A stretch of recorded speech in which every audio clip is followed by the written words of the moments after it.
Thank you, Ine. That was so powerful. I always knew you were a badass ajumma. But it is a gift to hear what made you into the incredible woman that you are today. Hi, everyone. I'm Kyung, Yoon. I'm the president and CEO of KACF. Actually, what Ine just said reminded me that about a year ago, a friend of mine actually called me 나쁜 궁뎅이. And I didn't get it at first until she translated it as badass, 나쁜 궁뎅이. And she meant it as a compliment.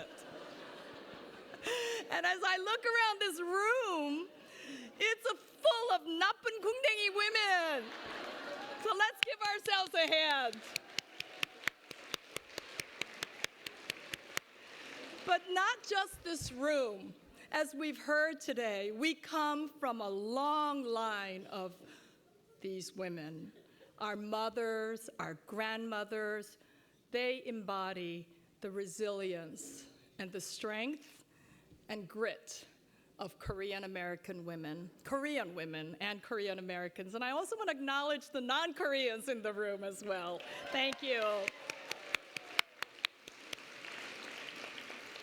And we've remarked on it before, but really it's amazing to see the different generations of women gathered here today. So if you are here with your mother or your daughter, could you please stand? Could you please stand?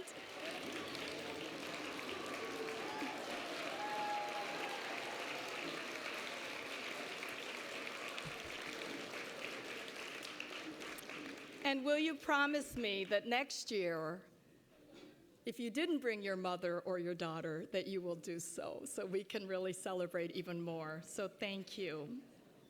And all of this actually makes me think about my own mother. She lives in Korea. She's 92 years young. And I'm planning to visit her over the holidays. And something that I'm really looking forward to is her kimchi. My mom's kimchi is special. It's not spicy. There's no red pepper in it. It's called baekgimchi. And when I bite into it, it's the taste of home. And here's a photo of my mom trying to teach my sister and her husband, me and my sister-in-law how to make kimchi. And none of us ever seem to get it quite right. It's more than just a recipe, our mother's kimchi, because it's a reflection of generations of strong, resilient Korean women who did whatever it took to feed and care for their families, even in the face of poverty and recovering from war and colonization. When I look back, my mom actually wasn't the most warm and sentimental figure in my life when I was growing up. I actually have more memories of my dad holding my hand, and we would be walking, and we would be singing, 아빠하고 나하고. But my mom was always there, getting the job done, making sure we were fed, sewing our clothes. And in fact, she used to sew identical dresses. This drove me crazy for my older sister and me. And my sister is here, so she can attest to this. So imagine my misery of finally growing out of a dress that I was sick and tired of, only to have to wear the same hand-me-down for another 2 years. But my mom made sure that she passed down to me not just my sister's old dresses, but she passed to me values of care, community, generosity, and compassion. And she's not alone. Korean women across generations have nurtured and supported their families and each other, lifting one another up when life was at its hardest. And today, we follow in their footsteps. That's why we're all here. We're part of a long line of women who have stood together to help each other grow stronger. That spirit of leadership and solidarity is so alive in the women leading the organizations that KACF supports, women like Inhe. Did you know that 3 out of 4 of our nonprofit grantee partners are led by women? Many of them are here with us today. Can you stand up? Our leaders of our nonprofit organizations, many of them. Let's give them a round of applause.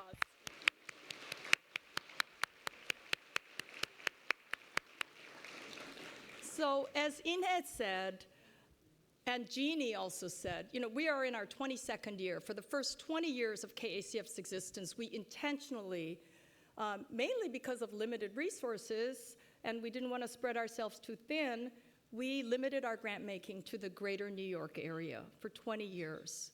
But last year, we launched our first national open call for grant applications. The response, incredible. We partnered with 35 organizations across the United States, including Hana Center, including Can Win, including KYCC in LA, KFAM, Udi Center in Houston. We committed over $1.8 million to fund the work of these organizations' growth and impact. And this year, the momentum continues. We received a record 93 grant applications from nonprofits across the country. And while we can't fund all of them, we are ambitious. By the end of this year, we will have committed another $3 million to our community.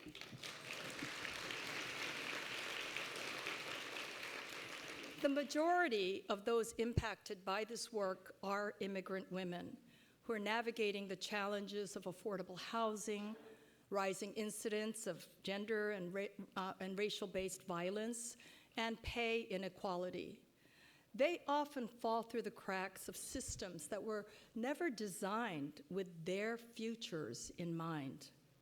And our grantee partners are stepping in to fill those gaps. Just a few weeks ago, our VP of Programs, Brennan Kyung, and I visited the Korean American Family Service Center's job training program. We did this with our grant-making volunteers, Mina Ree and Jay Lee, who are also here with us today. We were also moved by what KAFSC is doing to help survivors of domestic violence. And many of these survivors don't speak English well, but they needed to get marketable skills to join the workforce.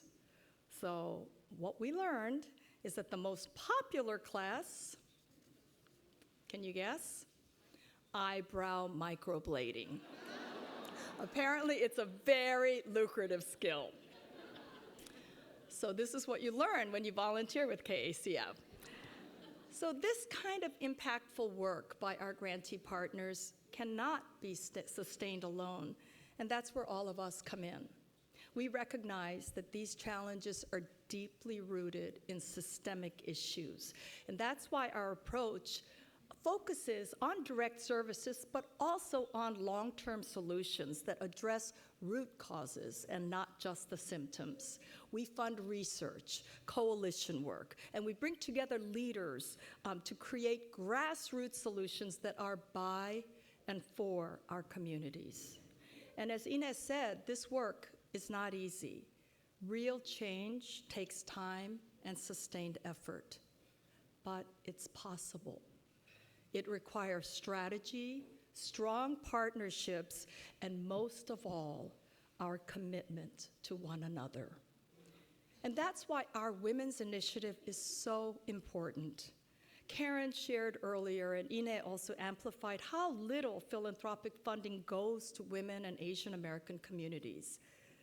But we have the power to change that. Together, we can lead a movement of philanthropy by women and for women. And so today, I invite you to be a part of this movement. What can we do together? What legacy do we want to pass down to future generations?